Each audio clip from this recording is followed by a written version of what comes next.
अक्सर लोगों को जो है ज़्यादा आम कंज्यूम करने से डायरिया भी हो जाता है।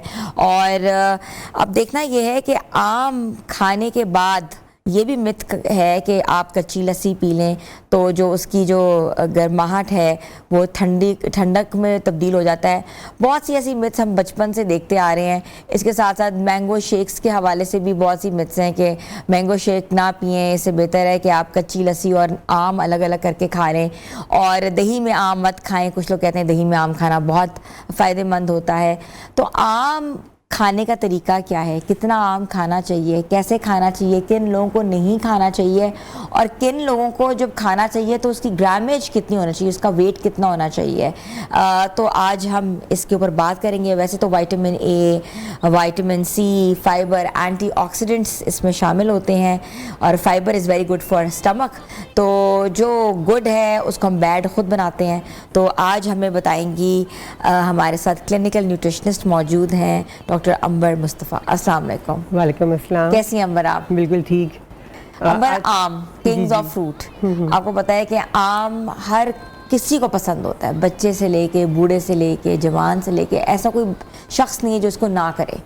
और हम जब खाना शुरू करते हैं तो हम इतना खाते हैं, पुडिंग्स बना बना के, डिज़र्ट्स बना बना के, क्रीम ऐड कर करके कि वाकई उसके बाद हमें लगता है कि हम अगली बार शायद ना खा पाएँ। तो ये क्या इतना हम खा सकते हैं? देखिए, आम का जायका, इसका कलर और इस जितनी शिद्दत से हम इसका इंतज़ार करते हैं कि मौसम गर्मा आए और हम आम को एंजॉय करें, तो आप खुद अंदाज़ा कर सकती हैं कि आम कितना ज़रूरी है हमारे लिए। लाइक हम इसका वेट कर रहे होते हैं। डेफिनेटली आम हम खा सकते हैं, लेकिन इसके लिए सबसे ज़रूरी चीज़ है कि पोर्शन कंट्रोल, क्योंकि इसके जो हमारी इसकी ग़िज़ाई अफादियत है इसमें बहुत ज़्यादा चीज़ें हैं। जैसे आप अभी बता रही थी कि विटामिन ए है, विटामिन सी है, एंटीऑक्सीडेंट प्रॉपर्टीज़ और फाइबर जो कि बहुत हेल्पफुल है हमारे डाइजेशन में। इवन हमारे गट बैक्टीरिया को ये हेल्प करता है इसको बेहतर करने में।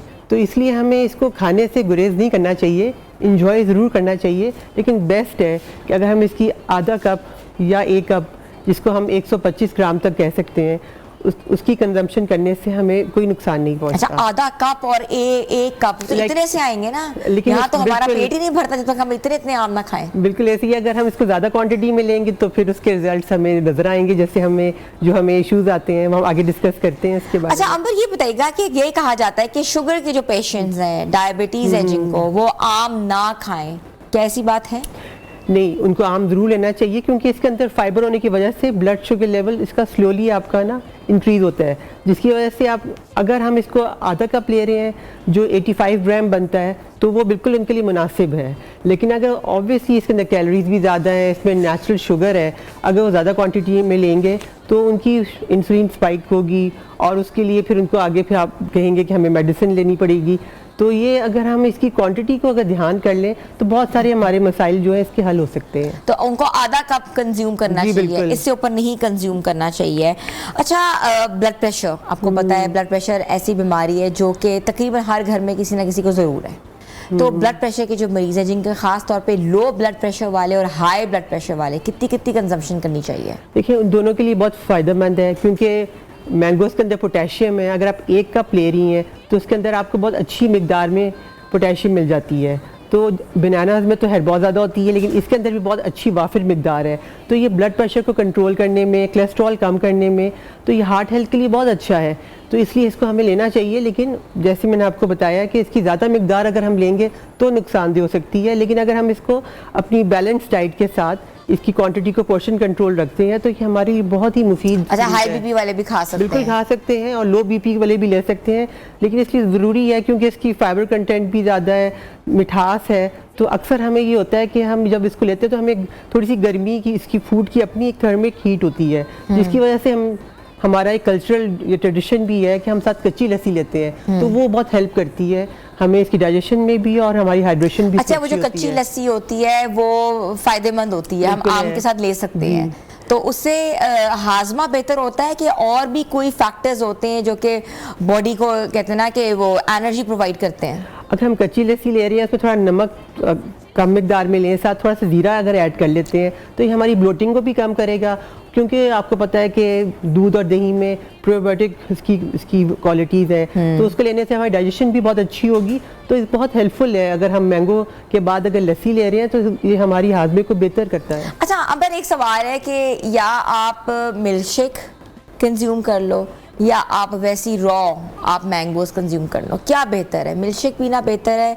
कि वैसे आम खाना बेहतर है? आम खाना क्योंकि होल फ्रूट जब ले रहे हैं वो ज़्यादा फ़ायदेमंद है। जब हम इसको दूध में चीनी ऐड करके या हम इवन क्रीम वगैरह डाल के डिज़र्ट्स जो हम ले रहे होते हैं वो तो फिर बहुत ज़्यादा फैटनिंग हो जाती है। इवन कंडेंस मिल्क ऊपर हम ऐड कर देते हैं कि हम और हेल्दी बनाएं। ऑलरेडी इसके अंदर कैलोरीज भी ज़्यादा हैं। हम 1 कप अगर हम मैंगो क्यूब्स में ले रहे हैं तो उसके अंदर 100 कैलोरीज हमें मिल रही हैं बहुत आसानी से।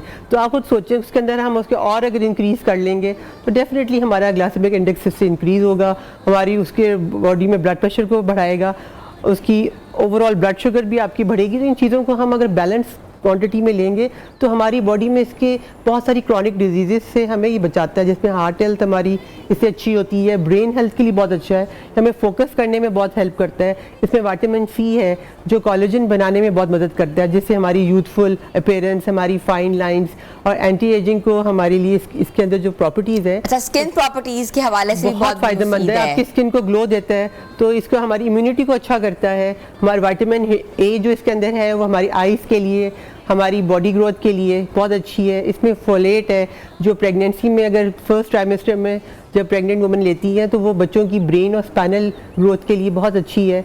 तो इसके इतने ज़्यादा फ़वाइद है जिसकी वजह से इसको हम किंग ऑफ फ्रूट्स भी कहते हैं इसको। अच्छा, ये मुझे बताइएगा कि आपने तो स्किन के हवाले से बड़ी अच्छी बातें की हैं। अक्सर हमने मैंगो मास्क देखे हैं कि मार्केट में अवेलेबल होते हैं और लोग लगाते भी हैं, और मैंने अक्सर लोगों को like I was travelling somewhere तो रॉ मैंगो मुंह पे भी लगाते हुए देखा है। क्या लगाना चाहिए?